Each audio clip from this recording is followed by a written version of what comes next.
What's happening, everyone? Welcome to GBALL Vision. Today, I have an exciting overview to do for you guys. We are going to be talking about the beautiful Kizer October. This thing is phenomenal. Now, we are not doing a review. This is going to be just a full in-depth overview of this knife. The review will be coming sometime down the line, but this is a knife that I've dedicated to testing and reviewing. I usually pick a handful of knives to do that with, and then as reviews finish up, I start other ones. So there will be some reviews coming very soon on several different knives. This is spectacularly good, though. I got this when they were first released from Kizer. They weren't even at dealers yet. I got it direct from the Kizer website. Absolutely a phenomenal little pocket knife, in my opinion. Great 20 CV satin sheepsfoot blade. You do have a fuller and an oblong pill-shaped hole, plus that rear flipper tab for your deployment methods. You can literally do everything with this knife. You can thumb flick it out. You can use the fuller for a reverse flick. You can use the hole for a reverse flick.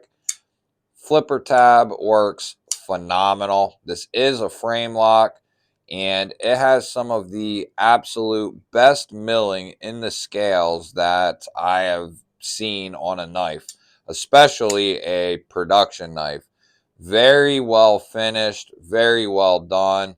I knew from the time that I saw these being teased that I would get one because I didn't have an October in my Kizer collection yet, and I wanted one. I love sheepsfoot blades.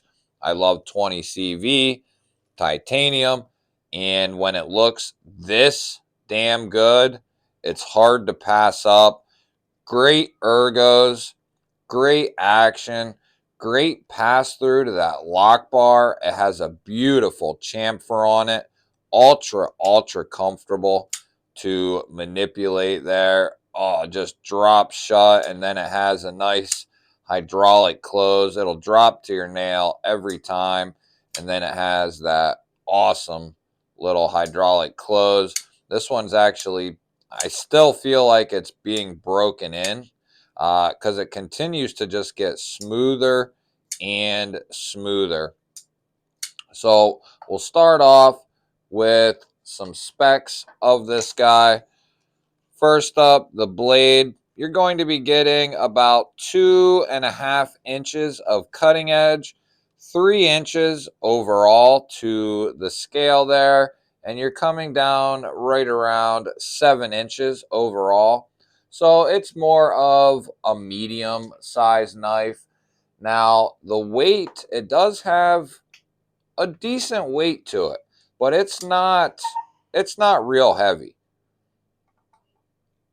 Coming in at 4.2, which pretty much exactly what I expected, right around that 4 ounce mark.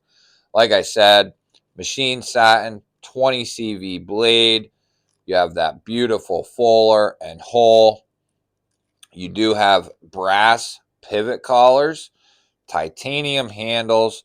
This is an open construction there. You do have a titanium rollover clip, and it has been recessed along with the screws. It is not going to be left-hand friendly for carry purposes. Why don't we go ahead and throw up some comparison knives? We have my under $50 budget knife of the year, the Petrified Fish Viking. Definitely a big boy. Absolutely love that Viking.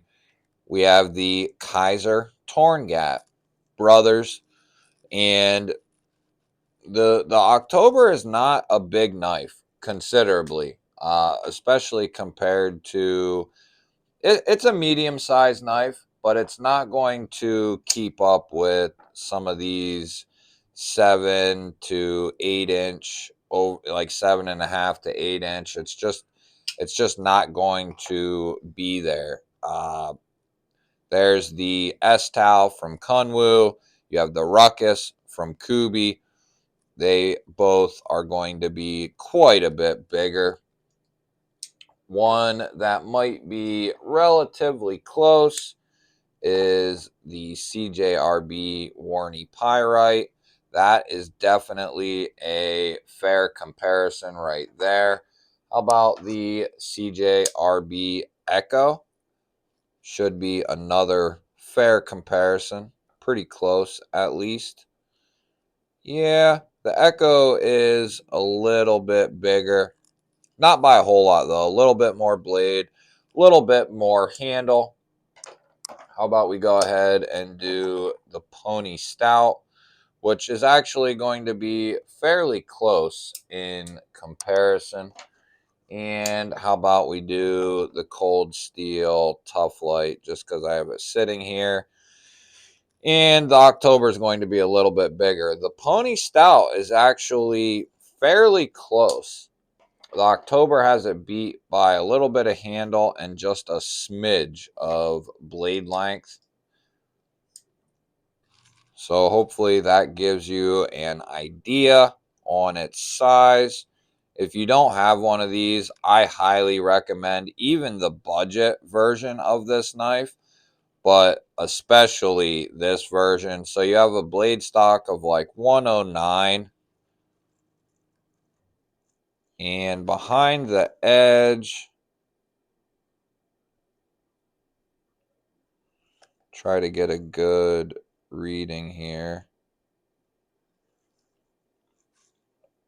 And I'm not perfectly on the edge, but that's around 15 thousandths. I would bet it's even better. Yeah, there's like 12.5. It's nice and thin. How about we do a thickness check?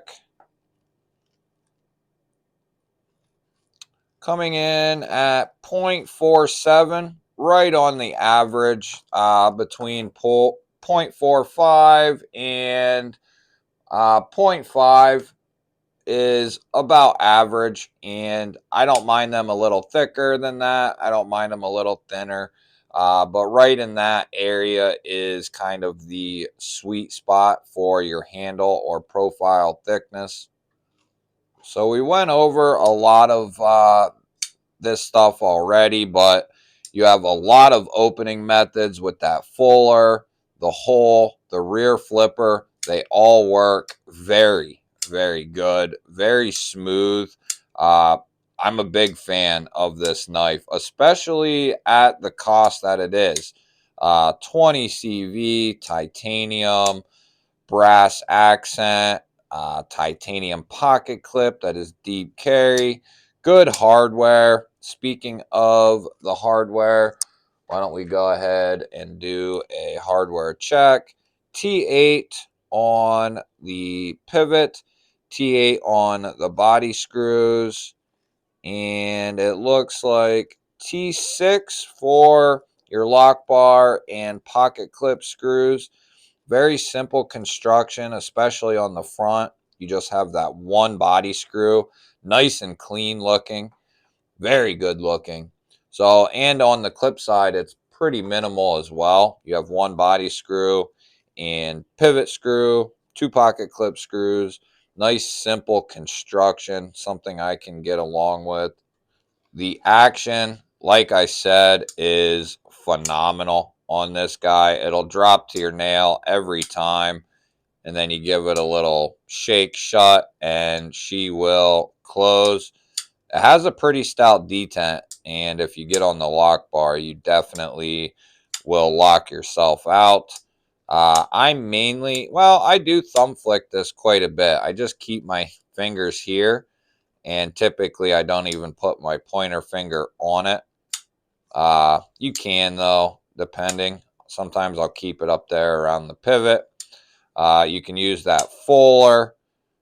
Just a great option for deployment methods. I mean, can't really get much better than this. You could add a front flipper, but then it kind of takes away from the aesthetic, which we can touch on now. The aesthetics are awesome. I mean, it is a gorgeous looking knife with the satin blade, the stonewash tie, the brass accent. It just looks phenomenal. The hardware is nice and clean, well done. Kizer always does a good job on their budget knives. They do a good job on their premium knives. Kizer has been doing very, very well over the last year and a half, 2 years. Lockup looks nice and strong, 45% or so. No up and down, no side to side, and I'm wrenching on it. No side to side play there. Nice and centered up, right down the middle. Nice tight tolerances. Just a great little pocket knife. Not lefty compliant, like I said.